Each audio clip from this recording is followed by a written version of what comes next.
नमस्कार दोस्तों, स्वागत है मेरे बुद्धा विंग्स चैनल में। आज हम सुनेंगे बुद्धा की अनमोल कहानी। एक बार की बात है, गौतम बुद्ध सिंसवा वन में पर्णशैया पर विराजमान थे कि हस्तक आल्बक नामक एक शिष्य ने वहां आकर उनसे पूछा, भंते कल आप सुखपूर्वक सोए ही होंगे। हाँ कुमार, कल मैं सुख की नींद सोया। किंतु भगवन, कल रात तो हिमपात हो रहा था और ठंड भी कड़ाके की थी। आपके पतों का आसन तो एकदम पतला है, फिर भी आप कहते हैं कि आप सुख की नींद सोए। अच्छा कुमार, मेरे प्रश्न का उत्तर दो।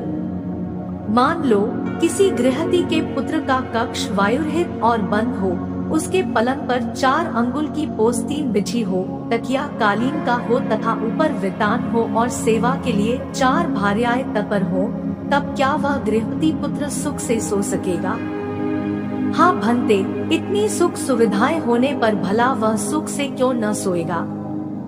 उसे सुख की नींद ही आएगी।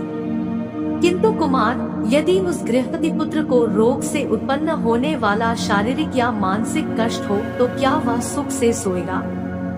नहीं भंते, वह सुख से नहीं सो सकेगा। और यदि उस गृहस्थी पुत्र को द्वेष या मोह से उत्पन्न शारीरिक या मानसिक कष्ट हो, तो क्या वह सुख से सोएगा? नहीं भंते, वह सुख से नहीं सो सकेगा। कुमार, तथागत की राग, द्वेष और मोह से उत्पन्न होने वाली जलन जड़ मूल से नष्ट हो गई है, इसी कारण सुख की नींद आई थी।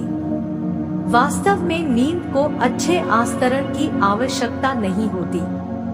तुमने यह तो सुना ही होगा कि सूली के ऊपर भी अच्छी नींद आ जाती है। सुखद नींद के लिए चित्त का शांत होना परम आवश्यक है, और यदि सुखद आस्तरण हो तब तो बात ही क्या।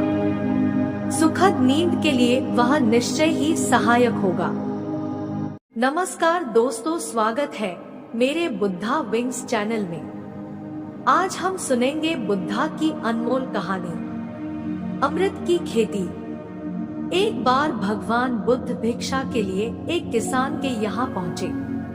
तथागत भिक्षा के लिए आया देखकर किसान उपेक्षा से बोला, श्रमण, मैं हल जोतता हूँ और तब खाता हूँ, तुम्हें भी हल जोतना और बीज बोना चाहिए और तब खाना खाना चाहिए। बुद्ध ने कहा, महाराज मैं भी खेती ही करता हूँ। इस पर किसान को जिज्ञासा हुई, बोले, गौतम, मैं न तुम्हारा हल देखता हूँ, न बैल और न ही खेती के स्थल। तब आप कैसे कहते हैं कि आप भी खेती ही करते हैं? आप कृपया करके अपनी खेती के संबंध में समझाएं।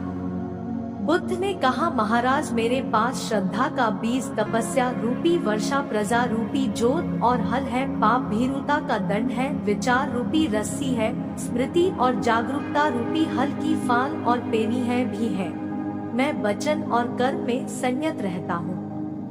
मैं अपनी इस खेती को बेकार घास से मुक्त रखता हूँ और आनंद की फसल काट लेने तक प्रयत्नशील रहने वाला हूँ। अप्रमाद मेरा बैल है, जो बाधाएं देखकर भी पीछे मुंह नहीं मोड़ता है। वह मुझे सीधा शांति धाम तक ले जाता है।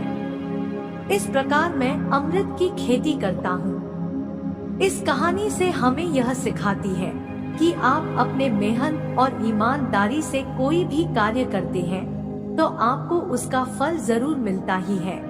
अब चयन आपका है कि आप अच्छे काम करना चाहते हैं या बुरे काम। आप अभी का शुक्रिया यह वीडियो देखने के लिए। एक बार महात्मा बुद्ध किसी गांव में गए। वहां एक स्त्री ने उनसे पूछा कि आप तो किसी राजकुमार की तरह दिखते हैं, आपने युवावस्था में गेरुआ वस्त्र क्यों धारण किया है? बुद्ध ने उत्तर दिया कि मैंने 3 प्रश्नों के हल ढूंढने के लिए संन्यास लिया है। बुद्ध ने कहा, हमारा शरीर युवा और आकर्षक है, लेकिन यह वृद्ध होगा, फिर बीमार होगा और अंत में यह मृत्यु को प्राप्त हो जाएगा। मुझे वृद्धावस्था, बीमारी और मृत्यु के कारण का ज्ञान प्राप्त करना है। बुद्ध की बात सुनकर स्त्री बहुत प्रभावित हो गई और उसने उन्हें भोजन के लिए आमंत्रित किया। जैसे ही ये बात गांव के लोगों को मालूम हुई तो सभी ने बुद्ध से कहा कि वे उस स्त्री के यहाँ न जाएं, क्योंकि वह स्त्री चरित्रहीन है। बुद्ध ने गांव के सरपंच से पूछा कि क्या ये बात सही है। सरपंच ने भी गांव के लोगों की बात में सहमति जताई। तब बुद्ध ने सरपंच का एक हाथ पकड़कर कहा कि अब ताली बजाकर दिखा। इस पर सरपंच ने कहा कि यह असंभव है, एक हाथ से ताली नहीं बज सकती। बुद्ध ने कहा कि ठीक इसी प्रकार कोई स्त्री अकेले ही चरित्रहीन नहीं हो सकती है। यदि इस गांव के पुरुष चरित्रहीन नहीं होते तो वह स्त्री भी चरित्रहीन नहीं होती। गांव के सभी पुरुष बुद्ध की ये बात सुनकर शर्मिंदा हो गए। एक बार वैशाली के बाहर धर्म प्रचार के लिए जाते हुए गौतम बुद्ध ने देखा कि कुछ सैनिक तेजी से भागती हुई एक लड़की का पीछा कर रहे हैं। वह डरी हुई लड़की एक कुएं के पास जाकर खड़ी हो गई। वह हाँफ रही थी और प्यासी भी थी।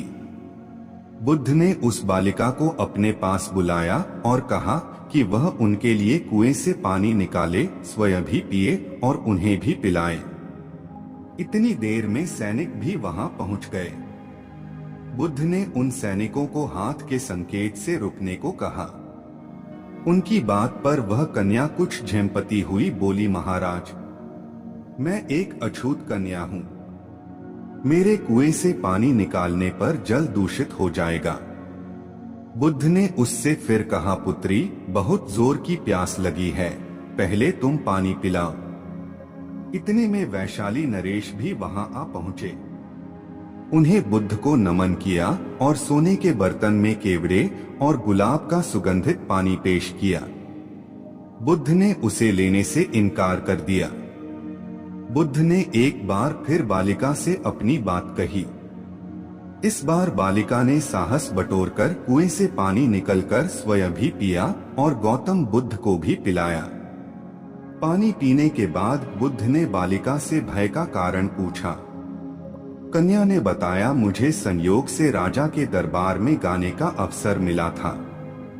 राजा ने मेरा गीत सुन मुझे अपने गले की माला पुरस्कार में दी, लेकिन उन्हें किसी ने बताया कि मैं अछूत कन्या हूँ।